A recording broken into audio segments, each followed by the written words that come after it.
When we prosecute the case of law MD, we really have to look at 4 elements, which we had talked about earlier. We have duty, we have breach of the duty, we have causation, and we have damages. Those 4 elements, right? And so we have to think about each and every element. Duty is actually pretty easy. Was that anesthesiologist in there? Was he taking care of the patient? But then we have to look at standard of care. Did the anesthesiologist fall below the standard of care? And that's very important. So both sides hire experts, and the other side's experts said, oh no, that physician didn't fall below the standard of care. What our responsibility is to clearly show and demonstrate exactly when and where that anesthesiologist fell below the standard of care.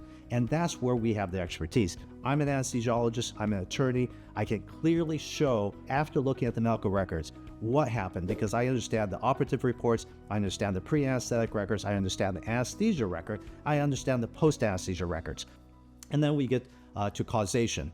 Finding causation, how did that falling below the standard of care cause damages? That's causation. How do we get from this particular anesthesiologist not doing what they're supposed to be doing to the patient being damaged, right? That's causation. And so what we have to do is we have to look at the medical records very, very carefully and connect the dots from the anesthesiologist's action, connect the dots to the damage. Oftentimes, when a patient has been damaged in the operating room, they don't know that perhaps it's the anesthesiologist, because the anesthesiologist is behind the scenes. The anesthesiologist puts the patient to sleep, is responsible for maintaining the patient in a steady state throughout the surgery while the surgeon concentrates on his or her part, and then waking up the patient again. It sounds like a very simple process, but there's a lot that goes into it.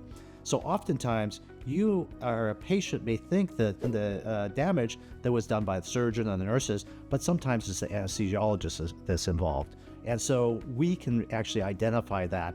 And then we have to understand exactly what happened. And in order to prosecute this case successfully, we need the knowledge base of what an anesthesiologist does.